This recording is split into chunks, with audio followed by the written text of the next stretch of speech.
Well, alrighty, gang. Welcome back to the Active Self Protection Podcast. I am yet again your host, Mike Williver, and I remain your favorite. Wilderness Tactical has been around for longer than the gun you're carrying has been, and they have been making high quality products for concealed carriers for literally decades.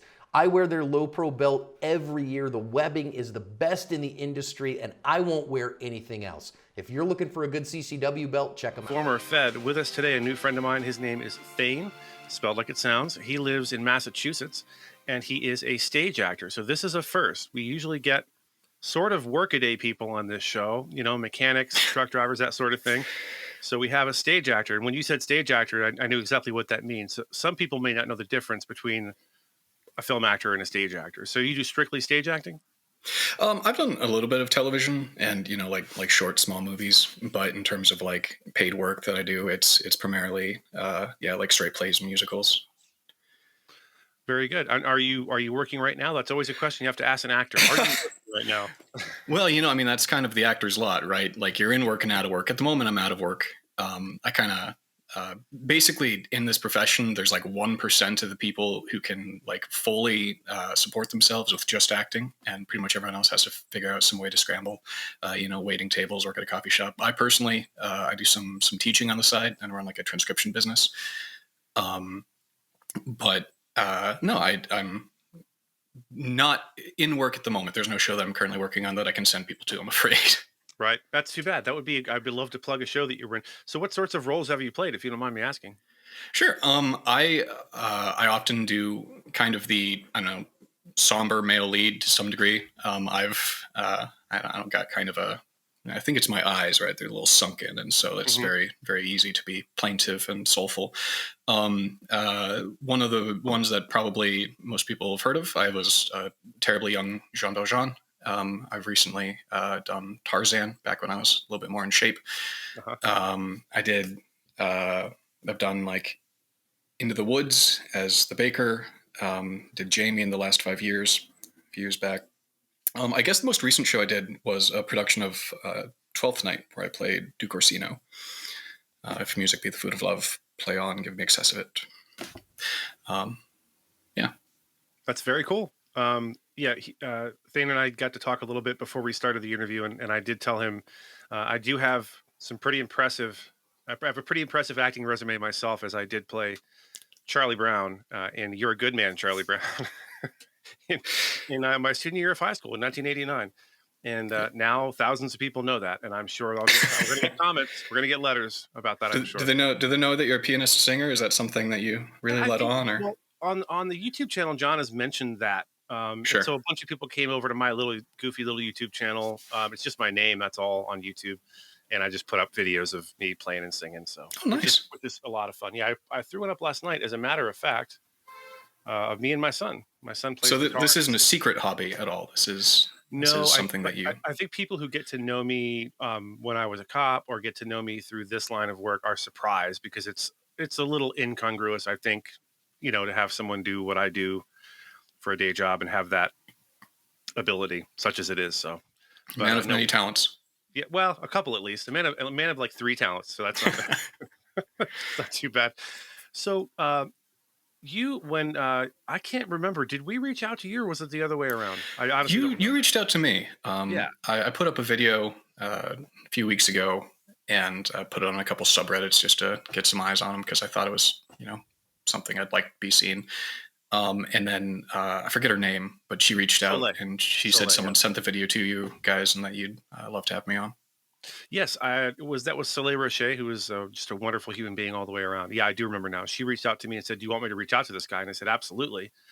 One of the things we do here is we try to tell all the types of stories and give all the types of lessons. It isn't just armed citizen stops bad guy in his tracks or whatever, because that's not really reality most of the time. Most times, a defensive encounter is a disorganized, unpleasant, disorganized. I am repeating myself.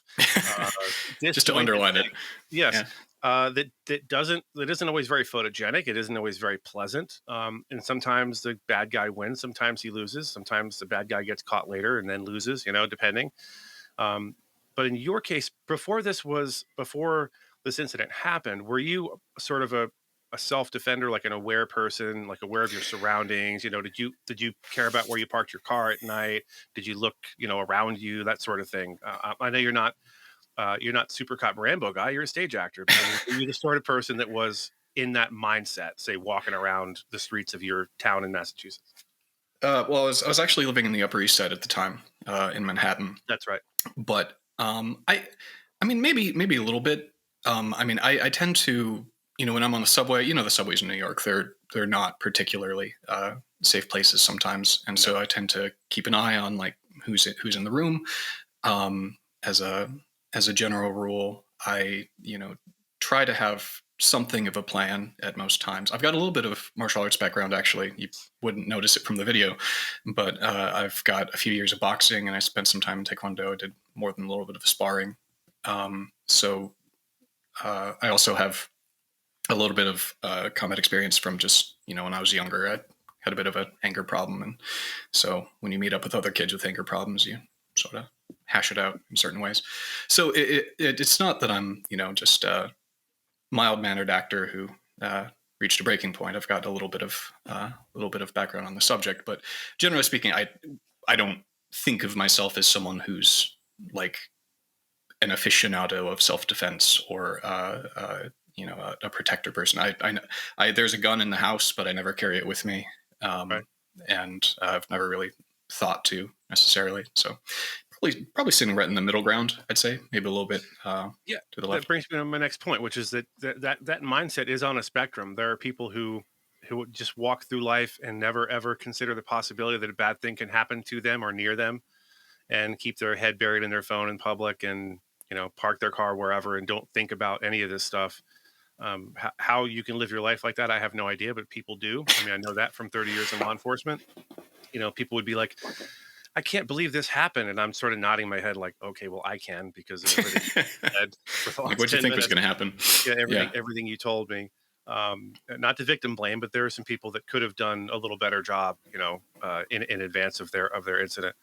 And I think this is it is a spectrum of sorts. So there's that person all the way to the person who I would call hypervigilant, who's just constantly on the lookout. There's constantly threats everywhere, and they sort of blow things out of proportion.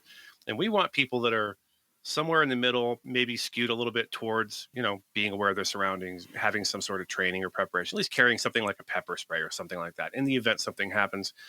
But mainly people who know that it can happen to them, because that's been a theme of so many of these interviews is, oh, well, I live in this small town, this would never happen here or whatever.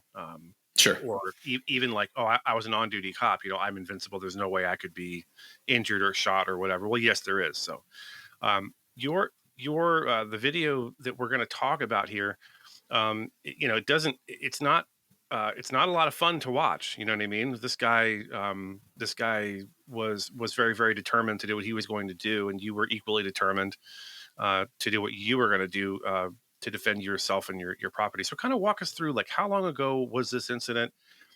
Give us an idea of where you said Upper East Side, Upper West Yeah, Side, Upper East Side. so Manhattan, New Yeah, York. so just a few. Yeah, Manhattan, New York, just a few avenues east of Central Park. I don't know how specific we want to get, but it's like Not, north, right, sort of between where Harlem meets the Upper East Side. Um, and yeah, I was there working as an actor, doing the audition circuit and stuff like that. And New York has had sort of a bit of a crime problem, like a bit of a surge recently. Something that has really influenced that is what they kind of call like catch and release. It's basically no bail, cashless bail. And so as a not result, just you'll New York get. either, unfortunately. Sorry to hear that. Yeah. So as a result, you get lots of repeat criminals who sort of recognize that there is no real functional deterrent for largely nonviolent crime. Hmm. Um, and I don't know how quick we want to jump into it, but basically that's what was going on. We had an apartment complex that there was just a door that wasn't particularly well set, and so it was pretty easy to just like stick a screwdriver in there and kick it, pull it open, or even just give it a right big old solid kick in the right direction.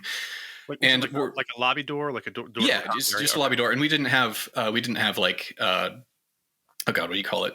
like a essentially a doorman. Oh yeah, that's it, doorman. Yeah. A lot of the more expensive places will have just someone who's sort of sitting there to, essentially watch the place. We didn't have that. So actually, there were a few people. I think word had probably gotten around. I'm sure there's some like sort of micro communities of miscreants, and so it was sort of viewed as a soft target for the most part, I think. Hmm. And we'd had just sort of like this rash of package thefts for a better part of a year at this point. People would just go in. The place where all the packages and mail was stored was just pretty close to the doorway. So they'd go in, go over, grab just big old. I've got extra footage of people walking out, and it's like a reverse Santa Claus. It's kind of funny in the right mind frame, but just Uh-huh. like towering stacks of packages and just walking out with them. And I just I'd gotten kind of frustrated by it. We'd spoken to the building owners, said, "Hey, this is a problem," and they tried to fix the door a few times, but just didn't really help.